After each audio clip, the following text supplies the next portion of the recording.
میرا تو تعارف نہیں تھا، تو اس لیے مجھے تو خیال نہیں تھا کہ میرا کوئی بیان ہوگا۔ ہاں عربی میری بہت اعلیٰ تھی اس وقت، تو وہاں سے میرا تعارف ہوا۔ کہنے لگے جب تم ممبر پر بیٹھے تو ہمیں بڑا غصہ چڑھا۔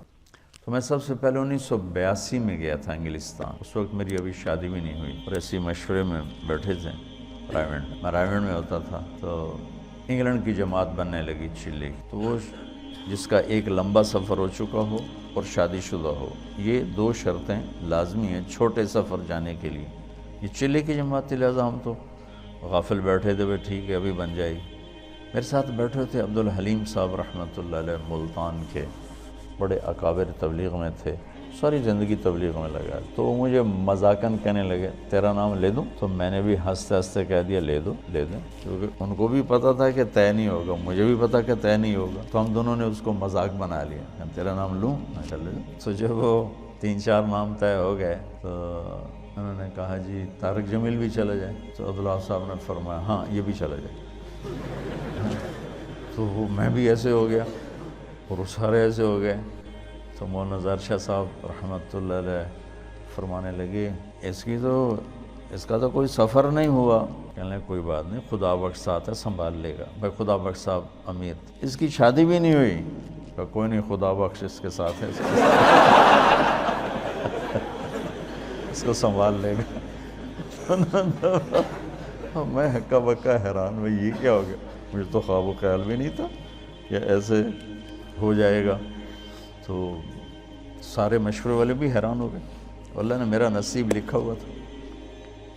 یہ میرا بیرون ملک کا پہلا سفر انڈیا تھا مارچ میں، اور یہ دسمبر میں تھا، باہر بیٹھے ہیں۔ تو عبدالحلیم صاحب فرمانے لگے جلدی جا، پاسپورٹ بھی لے کے پیسے بھی لے کے۔ تو اس وقت خیبر میل آنے والی وہ سامنے نظر آتی تھی، کوئی آبادی نہیں، کوئی گھر نہیں، ہم رائیونڈ کے صحن میں بیٹھ کر ریلوے کی پٹڑی دیکھتے تھے، بیچ میں رکاوٹ ہی کوئی نہیں، ٹرینوں کو گزرتے دیکھتے، تو گاڑیاں ہمیں ازبر ہوتی تھیں، میں فلاں گزر گئی، فلاں گزر گئی۔ تو میں نے دیکھا خیبر میل آنے والی، میں نے وہیں سے دوڑ لگائی۔ وہ ایک گیٹ اس طرف ہوتا تھا جنوب کی طرف، وہ بند رہتا تھا۔ اس وقت ہمت جوانی میں نے جمپ لگایا، گیٹ کو پکڑ کے چھلانگ لگا کے ادھر گرا، وہ دوڑ لگا۔ ادھر میں نے دوڑ لگائی، ادھر خیبر میل آنا شروع ہو، میں کہ لے مارا گیا، نہیں پکڑ سکتا۔ خیر بھاگتے بھاگتے بھاگتے خیبر میل حرکت میں آ گئی، اور میں نے آخری ڈبے کا جا کے ڈنڈا پکڑا، میں اس پہ سوار ہو گیا۔ خرچہ پتہ کتنا تھا اس وقت؟ 10,000 انگلینڈ کا جانے کا، 8,000 کا ٹکٹ تھا اور 2,000 اوپر خرچہ ہونا، 4 روپے کا ڈالر تھا، 19 روپے کا پاؤنڈ تھا۔ تو میں گھر گیا، پاسپورٹ لیا، پیسے لیے، شام کو کسی گاڑی سے پھر رات ٹھہرنا پڑا، چونکہ خیبر میل شام کو پہنچتی ہوں۔ اگلے دن صبح میں وہاں پہنچ گیا۔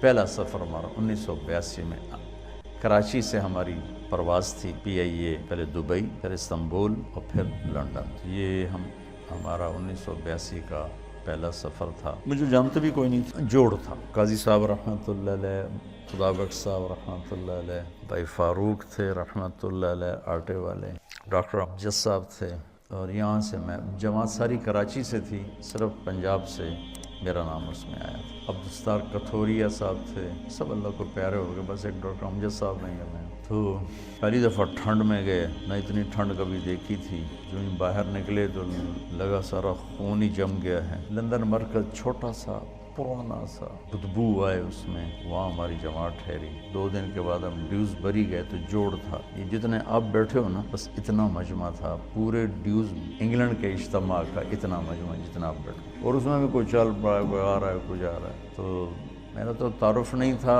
تو اس لیے مجھے تو خیال نہیں تھا کہ میرا کوئی بیان ہوگا۔ ہاں عربی میری بہت اعلیٰ تھی اس وقت، تو ترجمانوں نے مجھے جاتی لگا دیا بیان کا ترجمہ، تو میں بھی اپنا لگ گیا ترجمے میں۔ قاضی صاحب رحمۃ اللہ علیہ بہت شفقت فرمایا کر، انہوں نے اگلے دن کہا کہ اس کا بھی تو کوئی بیان کرو۔ پھر وہ انہوں نے طے کر دیا میرا ایک مختصر سا بیان، غالباً مغرب کے بعد تھا، مغرب سے عشاء تھوڑا سا ٹائم ہوتا ہے، تو وہاں سے میرا تعارف ہوا۔ تو بعد میں ساتھی ملے، کہنے لگے جب تم ممبر پر بیٹھے تو ہمیں بڑا غصہ چڑھا کہ یہ کیا چوچے سے کو بٹھا دیا ہے۔ میں بہت کمزور، میرا اس وقت 53 کلو وزن تھا، تو اتنا چوڑا ممبر ہے ڈیوزبری، مطلب اتنا بڑا، وہاں بیٹھنے کے لیے اس کے حساب سے کوئی آدمی، مولی شاہد جیسا آدمی چاہیے بھائی، نظر بھی تو ہے۔ انہوں نے بیان سنا تو سارے ہی وہ ایک دم وہاں تو کھپ ڈل گئی، نعرے لگنے لگے۔ میں اترا تو انہوں نے بنگالی چمٹ گئے مجھ سے، تو ہم نے وہاں 40 دن گزارے۔ اس وقت کچھ اور نیا نیا پڑھا ہوا تھا، میرا ہر بیان دوسرے سے مختلف ہوتا تھا، ہر بیان ایک دوسرے سے نہیں ملتا تھا۔ علمی ذوق تھا، دعوتی مزاج غالب نہیں تھا، علمی مزاج غالب تھا۔ تو میں نے کوئی 80 بیان کیے، سب ایک مختلف کوئی ایک دوسرے سے نہیں ملتا تھا۔ اتنا مجھے یاد ہے، کیا کیے وہ یاد نہیں۔ وہ میرا بہت بڑا تعارف ہو گیا وہاں۔ 1982 سے اب یہ کیا ہے 2017 ہے، مسلسل میرا جانا ہو رہا ہے، اللہ لے جاتا ہے اپنے فضل و کرم سے۔ گلاسگو میں پہلا بیان تھا میرا 1982 میں، تو 50 آدمی ٹوٹل بیٹھے تھے، ٹوٹل 50 آدمی، اور میں نے بیان کتنا کیا؟ 3 گھنٹے 3 گھنٹے بیان کیا، 50 آدمی۔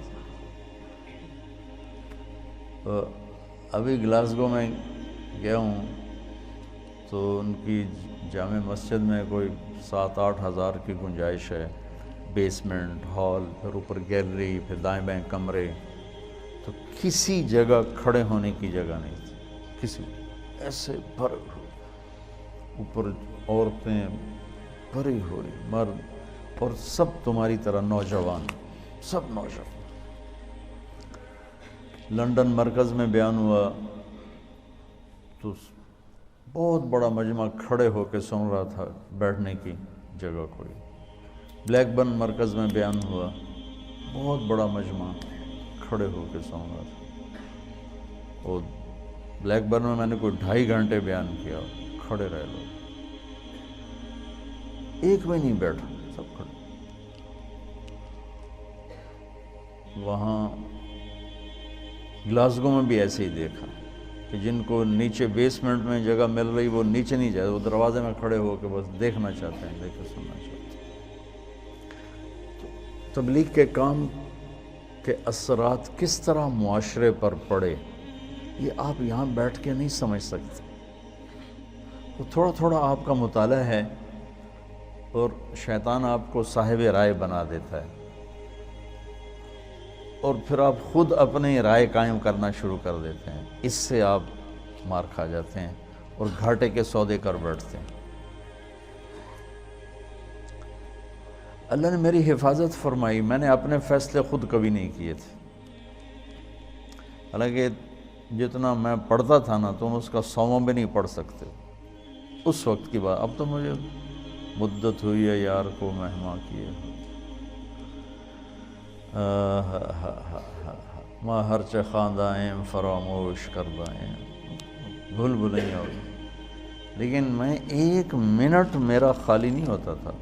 کھانا، سونا، نماز، وضو، یہ 3-4 کام ایسے ہیں جس میں اور کوئی کام ہو نہیں سکتا۔ اس کے علاوہ میرا 1 منٹ بھی کتاب سے خالی نہیں ہوتا تھا، 1 منٹ اس طرح پڑھا۔ لیکن تمہاری طرح مجتہد نہیں بنا میں، جو مجھے کہہ دیا میرے استادوں نے میں نے سر جھکا دیا، تو ٹھیک، اور آج تک میرا یہی حال ہے، ٹھیک جو آپ فرمائیں ٹھیک۔ اس سے بہت بڑی حفاظت کا نظام چلتا ہے۔ وَلُزُومَ جَمَاعَةِ الْمُسْلِمِينَ فَإِنَّ دَعْوَتَهُمْ تُحِيطُ مِنْ وَرَائِهِمْ 3 لا يغل عليه قلب المؤمن: إخلاص العمل لله، والمناصحة لولاة الأمور، ولزوم جماعة المسلمين فإن دعوتهم تحيط من ورائهم۔ اجتماعی نظام کے ساتھ کٹھے چلنے سے ان کی دعائیں تمہیں اپنے گھیرے میں لے لیتی ہیں، اور تم غلط فیصلوں سے بچ جاتے ہو، غلط چلنے سے بچ جاتے ہو۔ تو جو میں دیکھ کے آتا ہوں وہ آپ کو بتانے کی کوشش کرتا ہوں، تاکہ آپ اندر سے تبلیغ کے کام میں لگیں، تمہاری ترجیحات میں تبلیغ۔ واللہ واللہ واللہ مدرسوں کی اب ضرورت کوئی نہیں ہے، جتنے ہیں بہت کافی۔ یہ کیوں بنائے ہیں؟ جس رخ سے میں سوچ رہا ہوں اس لحاظ سے اتنا قحط ہے کہ اندھیرا چھایا ہوا ہے، کہ ایسی نسل علماء کی جو ایک ریڑھی والے کے بھی پاؤں پکڑ کے اسے اللہ کی ماننے کے لیے تیار کریں، یہ مجمع کوئی نہیں۔ جنہیں گرے سے گرے پڑے تک کو بھی اللہ کی بات پہنچانے میں آر محسوس نہ ہو، یہ کوئی نہیں۔ میں چاہتا ہوں تم ایسے بن جاؤ، تمہارا فائدہ ہو۔